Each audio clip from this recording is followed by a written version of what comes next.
What's wrong? The movies! They're coming out of print! We gotta go see the classic movies, RG! Why? Come on! You gotta come with me in my car! It's really small. Don't worry, I brought Tiny Me! You gotta come with us, RG! There's what? How'd you get in here? That's what I'm saying! There's an issue! We gotta watch the classic movies! Let's go! But we won't fit in there.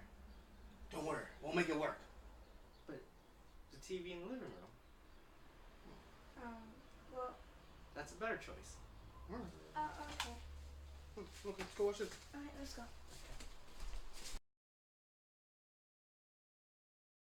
Hello and welcome back to Four Corners of the Galley Throwback Movie Review. And on this edition of the movie review, we are doing 1988 License to Drive, starring Corey Feldman and Corey Haim. On this one, we're going to do it just a slight differently. Today I got with me AG and RG, and I'm going to do a little question and answering and see, because they just seen this for the first time ever, just recently.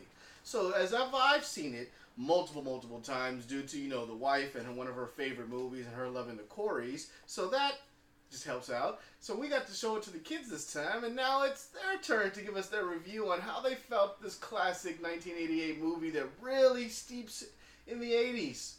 What's to them? It was good. All right, let's get it going, folks. So, to start this movie off, you instantly said that they had a 5-hour intro. Could you elaborate on that a little more? Every 80s movie must have a 5-hour intro. If not, it is not an 80s movie. It's a wannabe 80s movie. Anything under 5 is not accepted. All right, and you said, what are they wearing quite a few times? Could you elaborate on that? Well, they had a lot of, poofy and, short dresses with, a lot of ruffles and bright colors.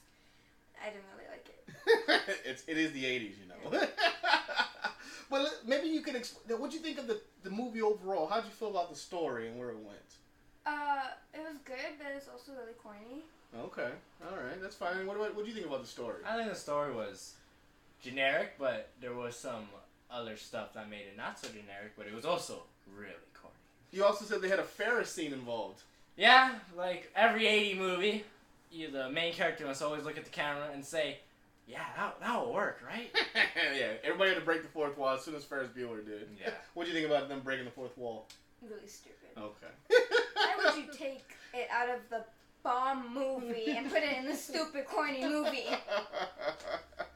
Well, we all can admit, at least we did have some fun during the DMV scene, right? Yes, the DMV scene is probably one of my favorites. Yeah, that was a great scene. I mean, and that's classic DMV style, even before I got to drive, where the DMV actually had the cars. That was unique. Like, they were supply the cars for you. So, what'd you like about the DMV scene?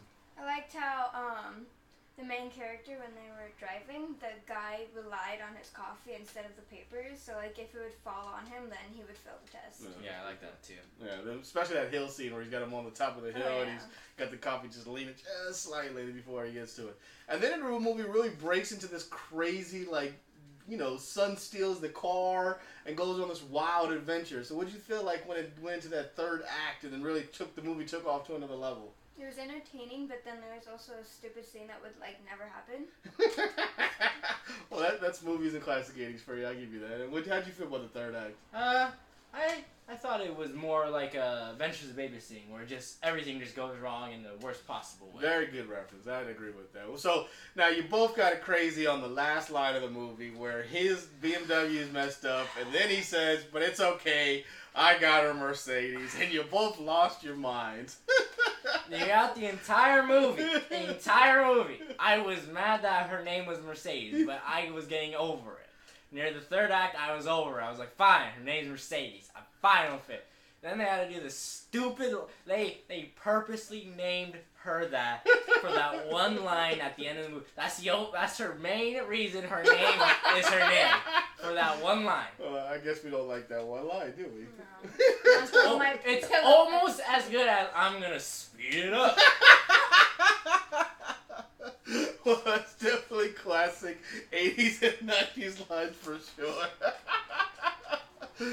Alright, so what would you say is your overall assessment of this movie? What would you be your score out of 100? 100? Out of 100? 50. Wow! So So you don't feel like there was any replay value for you in this movie whatsoever? No, it like took from other movies, like scenes that were. Yeah, but it is an '80s movie. You got to remember this was made over 20 years ago, and it's a it's one of its things in that movies. What about you?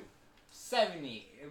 I would watch it again, and I would recommend this to a few people. It was a good movie. There was some very cheesy parts where I just I will agree. I'd give this movie a 70 myself. I saw this when I was a kid in 1988, and I thought it was cheesy then. I was a huge Corey Feldman fan, not a big Corey Haim fan. It was nowhere close to what Lost Boys, which is probably their best movie they did together. I mean, that's just a classic. It's got the 80s mystique with the music, the clothes, the party, the nerds, the parents being the nerdy parents, the wild and crazy scenes. Everything you could think of that embellishes on the 80s movies, they put it in this movie. yeah.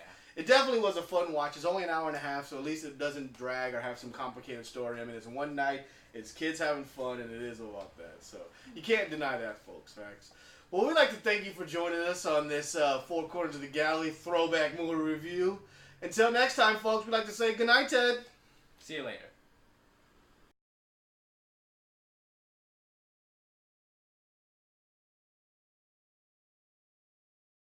Thanks for watching Four Corners of the Galley. If you like what you saw, like, subscribe, and share it down in the comments. If you want to see more, watch Student Jackets here or movie reviews here.